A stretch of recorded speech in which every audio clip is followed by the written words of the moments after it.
نبی کے طریقے، نبی اللہ کے رسول کے طریقے یہ تمہیں اللہ کے قریب کر دیں گے. نقش قدم نبی کے اے جنت کے راستے اللہ سے ملاتے ہیں سنت کے راستے.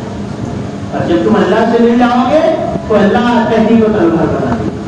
جب تم اللہ سے مل جاؤ گے تو اللہ رب العزت والجلال بڑے سے بڑی طاقت کو تمہارے تابع میں کر دیں گے. اس کے تمہارے تابع میں اللہ سے ملے چند لوگ. اس سے ملے اللہ سے.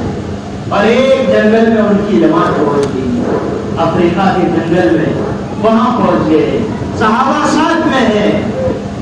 مورخ نے لکھا ہے ان صحابہ سے وہ افریقہ کے لوگ کہنے لگے او وہ یہاں مت رکو، یہ جنگل تو بہت خطرناک ہے، یہاں مت رکو، یہ جنگل میں بڑے بڑے بھیڑیے ہیں، اس جنگل میں بڑے بڑے شیر ہیں، اس جنگل میں بڑے بڑے سانپ ہیں، اس جنگل میں بڑے بڑے رستار ہیں، یہاں مت رکو تو. لیکن وہ جانتے تھے یہ سب اس کے محتاج ہے جو اس کائنات کا چلانے والا ہے، اور ہم اس کائنات کے چلانے والے نبی کے غلام ہیں.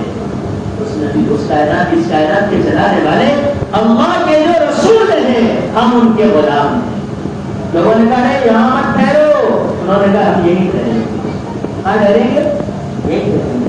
جنگل میں جانور ہی ہے نا جو انسانوں کو پریشان کرتے ہیں. یہ کیا ہے؟ یہ تو اللہ کی مخلوق ہے، ان سے کیا ہوگا؟ میرے نبی نے فرمایا ساری دنیا کے انسان اور ساری دنیا کے جنات اگر کسی کو نقصان پہنچانا چاہے اور اللہ نہ چاہے ساری دنیا کے انسان مل کے اس کو نقصان نہیں پہنچا سکتے. یہ میرے نبی نے خود کہا. اور اللہ کے رسول صلی اللہ علیہ وسلم نے فرمایا ساری دنیا کے انسان کسی کو نفع پہنچانا چاہے لیکن اللہ نہ چاہے تو کوئی نفع نہیں پہنچا سکتا. انہوں نے کیا کہا؟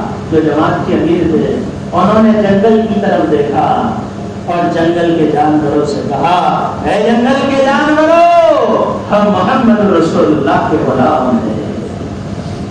تو ان جنگل کے جانوروں نے زبان سے تو نہیں کہہ سکتے لیکن ان کا انداز یہ تھا اگر تم محمد رسول اللہ کے غلام ہیں تو ہم ان کے غلاموں کے غلام ہیں. کیا ہے؟ جنگل خالی کر دو. افریقہ کے اس جنگل میں صحابی رسول نے آواز لگائی اے جنگل کے جانوروں ہمیں جنت یہاں قیام کرنا ہے، تم جنگل خالی کر دو. تو ان کی ایک آواز کی وجہ سے جو جنگل کے جانور تھے وہ سب اپنے سر کو جھکا کے دوسری طرف مستقبل ہو رہے. اور آپ کو تعجب کی بات بتا دوں لکھنے والوں نے یہاں تک لکھا ہے وہ جنگل اس دن خالی ہوا تھا زہریلے جانوروں سے. وہ جنگل آج بھی زہریلے جانوروں سے خالی ہے. یہ محمد رسول اللہ کے غلاموں کا کام ہے. وجہ کیا تھی؟ انہوں نے اللہ سے رشتہ مضبوط کر دیا تھا، انہوں نے اللہ کو اپنا بنا لیا تھا. آج ہم نے سب کو اپنا بنایا، نہیں بنایا تو اللہ کو اپنا نہیں بنایا. ہم کو سب کے ناراضگی کا خیال ہے کہ رسم میں بھی جاؤں گا تو خالہ ناراض ہو جائے گی اور شادی میں بھی جاؤں گا تو فلاں ناراض ہو جائے گا. لیکن کبھی ایک خیال نہیں آتا اگر میں نبی کے دشمنوں کے طریقے پر چلوں گا تو محمد رسول اللہ تو کہیں مجھ سے ناراض نہیں ہو جائے. یہ خیال ختم ہو گیا اور اللہ نے یہ خیال امت کو بتا دیا. میدان میں کون ہے؟ اللہ کے نبی ہے، اللہ کے نبی.